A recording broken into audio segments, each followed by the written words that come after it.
So, welcome to the Parenting and Bonding with Children's Books podcast. On this podcast, we love to talk to the authors to find out the true intention behind their books. We are parents that love to use books as tools, and with our children. And so we like to really dig into the book and find out how the authors intended for us to use them, really get into the messaging and the themes in the book. So tonight we're sitting here with author SRD Harris. We'll call her Author Harris. And she's an author, speaker, self-publisher.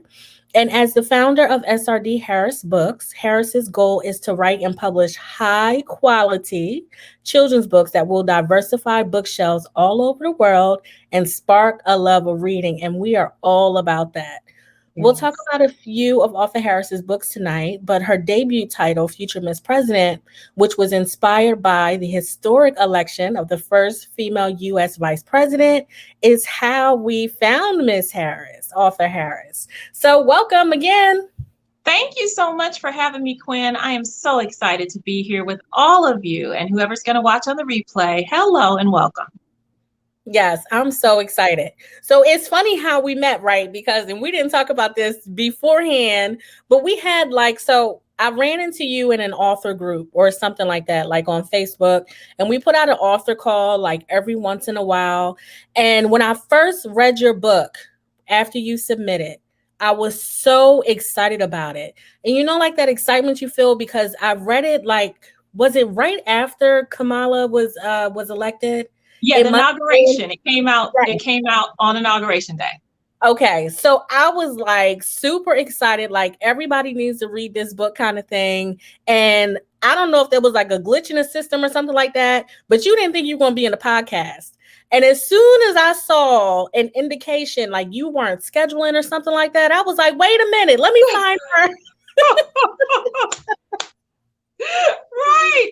Girl, I was like, she rejected me. She didn't want my book. Oh, it's okay. I'll move on. No, at that point, I had already added you to a list of suggested books that I give to parents. I was super excited about your book. And so when I saw that you did not schedule, I was like, something went wrong. And I need to reach out to her because she needs to be on the podcast. So thank you for being here. Yes, I'm so excited to be here. Thank you for having me. I appreciate it. I love what you're doing. I love Quinn. You guys are so awesome. I'm disappointed he's not here tonight, but that's okay. Next time. And I'm just really excited to share all my books with you guys.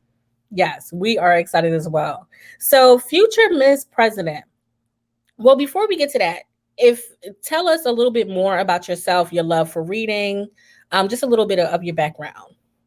Well, I'm a married mom with 3 daughters, and we have a little rescued puppy named Gracie. And I've always loved books. Ever since I was a little child, books were an escape for me. I would move my mind around the world and travel wherever I wanted to go, learn about anything I wanted to learn by reading a book. And it was always special for me. In the summertime, my stepfather would give me a summer reading book list, and I'd have to write reports. And at the time, of course, I hated the report part. But by the time I got to high school, I had already read those books and I had already written reports on it. And of course, I had a stack of other books that I read that I just enjoyed. So the love of books and reading has always been with me. I would volunteer as a child in the library, reshelving books and working off overdue library fines because I would fall in love with a book and want to keep it and not return it. So I've always loved books, and I instilled that in my girls also from a very young age. They were all reading by 2 or 3 years old and talking, of course. And we always went to story time at the library. We went to Barnes and Noble story time. So it's just always been a big part of my life. I used to dream about being an author as a child, but being focused on being a mom the last 16 years kind of took that away. And during the pandemic, it was the perfect opportunity for me to go ahead and start writing and publishing. So it's been a great adventure. So that's us, married, 3 kids, love books. That's just about us. I love that. Thank you for sharing. I love what you said. Well, it was interesting what you said about how your stepfather would give you a list of books and you had to do a book report with them. Because oftentimes, in my research and in talking to parents, you find that if you make reading about work, some kids don't get a chance to fall in love with reading because they explain it to school and then they're like, this is too much, but you still had that love of reading. So that's Beautiful that you Yeah. kept that. Yeah. So, were you going to say something? I was just going to say, and that's what I really tried to instill in my children was more about the love of reading and what it means for them, and allow them the freedom to choose books that they like. They might not necessarily have been the ones I wanted to read every night, but Yeah. the ones they connected with and enjoyed, I wanted them to read. And kind of like we were talking about earlier, not seeing books that reflected us and our messaging that we believed was important in our home was what Yeah. really motivated me to try to publish high quality books that are out there with positive messages, because there just wasn't a lot that we saw in our Yeah. area and in our library system. So that's how that transition took place. You're right, in the library system. And like we talked about earlier, my exposure to books was all public library system, all the public library system. And then I worked at Barnes and Noble for some time. And so meeting authors like you, indie authors and self-publishers is wonderful because you get exposed to so many diverse authors and diverse stories. And I remember I was so excited when one of our first podcast guests, she was from India. And Wow. yeah, and it was just beautiful because you get exposed to so many different things and so many different stories. So, okay, future Miss President. Tell us more about future Miss President. So, Future Miss President is about a little girl named Cammie who learns the news that the first female vice president was elected. And she couldn't believe it. Like most little girls, she's inquisitive and she knows the world around her and what typical people hold that office. And she Mhm. just couldn't believe it. And then it sparked her to wonder what that would mean for her. And that was a big angle I wanted to put in the book, that not only, okay, it was a fact of a historic election, I mean, a historic moment that we celebrate, of course, the great achievement, first female vice president, Kamala Harris, and we love that. Mhm. However, I wanted it to be able to spark a conversation with children and caregivers and educators, parents, that what does that mean for you, boy or girl, as far as dreaming big? So that's the focus of the story was, Yeah. yes, the historic election we're going to celebrate, but also use it as a springboard for conversation for children to really dream big and think about what that means for their own futures. Yes, thank you. And you reminded me, I wanted to just talk about my favorite page of the book, my favorite line, and what charged me to name this episode Modeling Leadership, right? So I don't know what page this is, but she just found out that Kamala was elected vice president. And she's looking in the mirror, and I think she's looking in the mirror. Yes. And she says, I tried to picture it, but it was hard to see. I began to wonder what that means for me. And that was so powerful. And if your intention with those lines were different, it's great that we get to speak to you tonight because you can let me know. But when she says, I tried to see it, Right. it's hard for a child That's to right. see themselves as something that they never see. That's right. Like they never see that modeled for them. So That's they right. can't imagine it. That's They right. can't conceive it. That's And right. so that line just was like, now kind of, I guess how, young Black men felt when they looked at That's Barack. right. That's right. Now, Right. yeah, when you tell me I can be anything, when you Right. tell me I can be the president, now it's like, okay, That's maybe I right. can because I've seen it. That's right. That's exactly it. That was Okay. exactly my intention. You nailed it perfectly. It was like you were inside of my head when I was writing the story perfectly.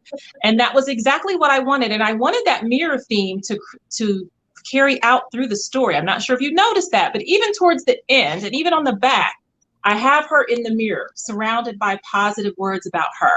And at the end, with the positive affirmations, at the end, every day, children can do that mirror work again to see themselves and tell themselves in a powerful way that look at what has happened, look at what I can achieve.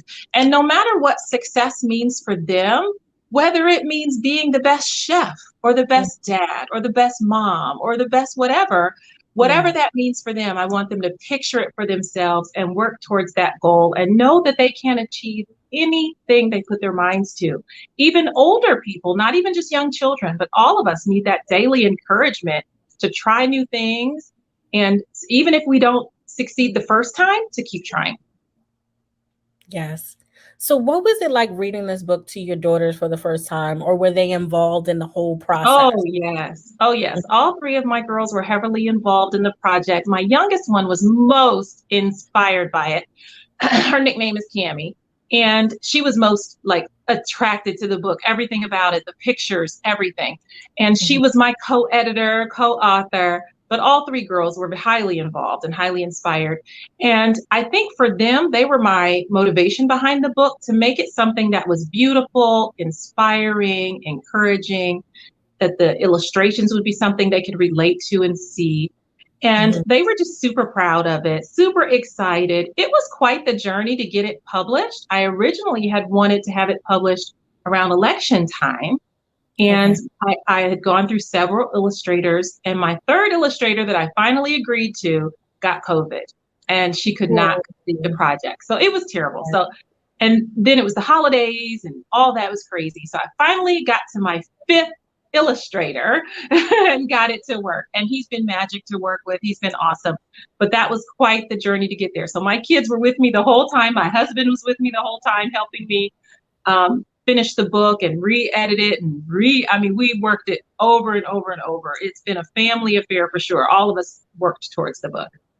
That's beautiful. I love that it was a family affair. And you actually hit on my next question, because I was going to ask you how you found your illustrator, because we love, I know you'll be back for a read aloud in the future, but if you can just show a couple pages of the book, you guys are going to love these illustrations. I really wanted it to be very beautiful. You see her bedroom. Yes. And the mirror was going to be the entire book. That was, I wanted the mirror to be there the entire time, so that they could see, her progression of hearing the news and seeing things. And this is where she asks, haven't men always been the VP? Right? And she's with her mom looking in the mirror and saying, you're telling me this is the truth, but I just can't see it, because I know only white men have been VP. So then it goes on, and she learns about different things. This was one of my favorite spreads, the open doors. This page, it reminded me of Reading Rainbow. Yeah. I love Reading Rainbow. And when I saw all those open doors, I just had so many, it was like nostalgic for me. I had so many flashbacks. Yes, right. I tried to tie all those things into it. I really did. I put my sketches together. I cannot draw, but I put my ideas together for my illustrator and allow him to bring it to life. And he just perfectly nails it for me. I mean, we do just small tweaks, and then it's beautiful. Then they go to the White House.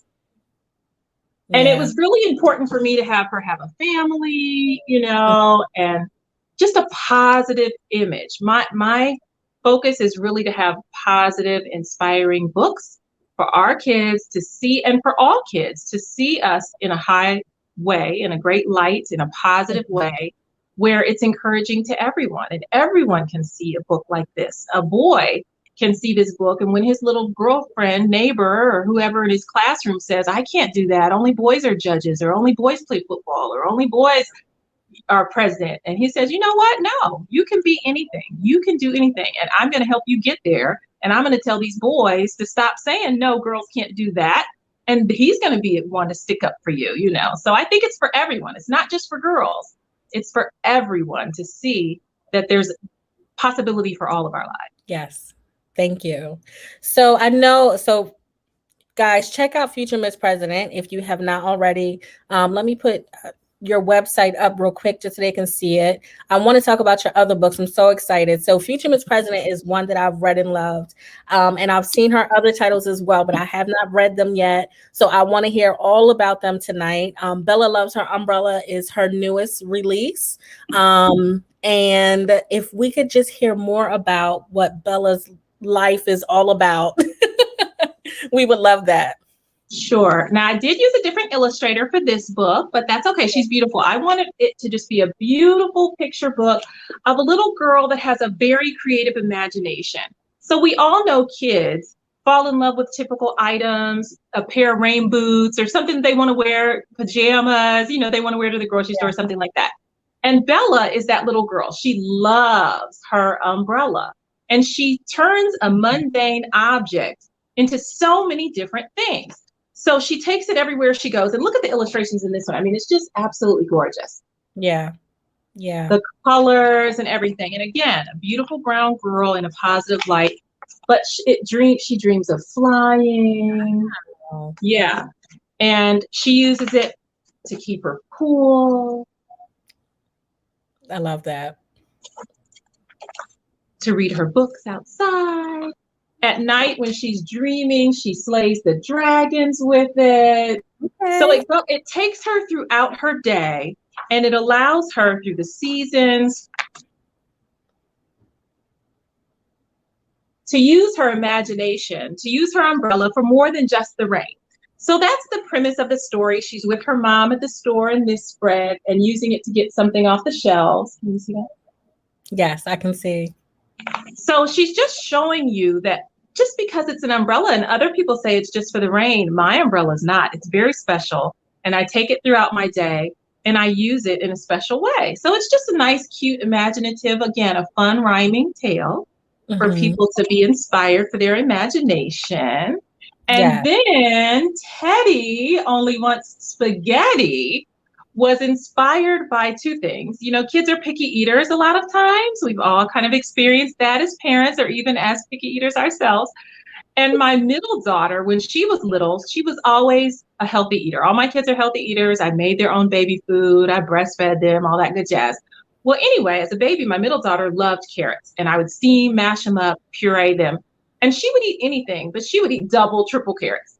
So much so that her fingers and toes started turning orange. And I had never heard of this before. My brown baby, I mean, she is brown, turning orange. So imagine that phone call to the doctor, right? I'm like, my baby is turning orange. I knew about jaundice, yellow, you know, I knew those things, but I did not know orange. So the doctor said, is she eating a lot of carrots? And I said, yes. She said, cut back on the carrots and give her something else. So Teddy came to life with that. I know a lot of kids don't like carrots, but most kids like spaghetti, right? So, you said he doesn't? He just started to like my spaghetti, but there's a story behind that. Okay. He's the rare exception. Yes. So rare, yes. Well, here's Teddy's beautiful family.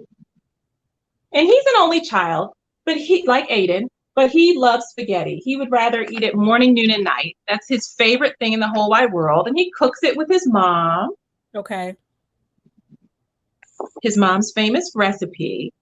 I love their eyes. They look so happy. Yeah, look at his little chef face. And he has his little teddy bear that he sits with and eats. Okay. Teddy. I love the block of cheese there. Yep. And his dad cooks also, right? And Granny's there in the book too. Let's see if I can get it this way.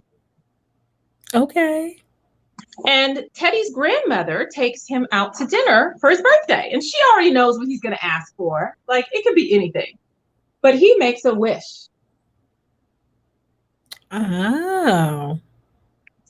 And you'll have to see what happens. But he makes a very special wish about spaghetti. And it takes a very crazy twist. And he learns a very valuable lesson about trying new things and having balance in his diet and healthy eating. And one of my favorite parts in this book is at the end, I put a sheet for the kids to use to write down some healthy foods that they would like to try, or they may even learn to cook for themselves. Yeah.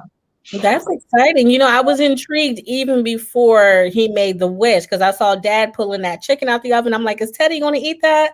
Right. He didn't want to. Okay. He definitely didn't want to. He wanted his spaghetti. I'm sure. Okay. So all of these titles can be found on your website? Yes. On my website is the easiest way to buy them. That's where you can get signed copies. All of them are also on Amazon. Future Miss President just got picked up by Target and Barnes and Noble. And our local library system, thank you, it's in the library system as of today. I just got that email today. So I'm Exciting. working on, yes, super, super exciting, especially the library. Like I'm most excited about it being in the library because of my love for the library. Yes. I'm more excited about that. I mean, I'm excited about Barnes and Noble and Target and all that too. Yes, of course. Yes. But yeah, but my website is where you can get signed copies for sure. Okay. Okay. Oh gosh, you've been on quite the journey, and I've been following along since we met. On your journey, seeing the different things and that you've run into as a self-publisher. What was your favorite part of the journey so far, if that's not too broad of a question? No, I would say for me right now, getting to this point has been finding my voice, and being able to share my voice with the world, where I would tell my kids, eat your fruits and vegetables, have a balanced diet, or for example, with Future Miss President, we would do daily affirmations. We still do in our family. We have something called the family pride. And every day our kids say, I love myself. I'm glad I'm me. There's no one else I'd rather be. They say this every single day before they go to school. And they say, I will have a great day because I will make good choices. My family loves me. And, all this stuff. And I put that in the book. And I thought, just because I've been saying this to my own children in my little sphere of influence in my four walls of my own home, I have really found a voice now where I can spread that positive message to children all over the world. That has been the most exciting part for me, is having my little small voice. We rescue and adopt dogs. I can put that into a book and combine it with philanthropic efforts and make it have a bigger impact in the world. Those are the kind of things I want to do. It's more for me. It's more for me than just writing books. I don't want to just, write a book and that's it, but actually have a message behind it and a story and a connection. And children can talk with their parents every day about what they love about themselves and their goals and what they want to try and what they want to do. When I go to school visits and talk to schools and teachers and kids and go to different programs and children's groups and things like that, I have a worksheet that I have them fill out. And it's a dream worksheet on Future Miss President. And when I first started doing this, one of the biggest things I learned was I have a box in here where they write down 3 things they love about themselves. And it's heartbreaking to hear a kid say, I don't know 3 things I love about myself. And to work through that. And at first I was just like, oh, I want to hug you. Oh my gosh, I can't believe that. You love everything about yourself, your hair, your nose, your lips, your skin, whatever. And I would really have to pull it out of them. What do you love about yourself? And I've heard back from teachers and parents and groups that my kid really started working on that self-esteem. And we talk about that now every day. We connect on what things they're good at, what their natural ability is. I could go on forever, but it makes me cry when I hear back from these parents and teachers that say, I am so glad you brought that up. It's just not something we think about and talk about. And I've been able to spark that conversation. So it's just been wonderful. So heartwarming for me, more than just writing a book. That's beautiful. And if I could just say, more than just writing a book, like for parents, more than just reading the book. Yes. This is what on the podcast, we look for books and stories that we can use to really connect, as you said, connect with our children, because even like in our resource library on the website, we have a reading log. So parents can write down what they read, but it's not like how many minutes did you get in. Next to it, it says did you make time for a chat? Did you chat afterwards? Nice. Because the real magic comes in when that dialogue has been created between you and your child or your niece, your nephew, whoever it is that you're reading to. That's where the magic really happens. That's exactly it. Read. So thank you for just putting so much thought and intention into what you write and what you put out into the world. That is a very special thing. And I know that I appreciate it and the other parents in the group appreciate when we hear from authors that they've put so much thought into the content that we will put in front of our children, because oftentimes people don't think, we think about TV, we think about what they hear on the radio, video games, but the content in books, in our children's books, is so important. So thank you for that. Thank you. Thank you. I really appreciate that. And that was one thing I was very intentional about, is making it more than just a book you'd read once and put on a shelf. With the daily affirmations in the back of Future Miss President, I wanted it to be something a resource for parents to use every day, every day, not just Oh. read it once, put it on the shelf, and even have your child repeat back to you or come up with your own pledge you want to say every day for your family. That's something you certainly could create for yourself. In Teddy Spaghetti, I want parents to cook with their kids, try new recipes, you know, get in the kitchen, learn something. I tell them the story of my husband who just wanted to learn how to make pizza. It was just something he wanted to learn how to do. And when he first started doing it, the pizza wasn't all that great. I mean, it was okay. But now he's tried different recipes. He's learned the oven, how it works. You know, it gets a little bit hotter than what it says on the recipe it should be. And he's tweaked it. And now it's so good. Our kids would rather have his homemade pizza than store-bought pizza or restaurant pizza. Like, it is that good. So I encourage people that no matter how old you are, try new things, you know, try new recipes, try new goals, learn new things. You can do it. Just give it a go. Now you're going to see the comments underneath the video are going to be, give us a recipe.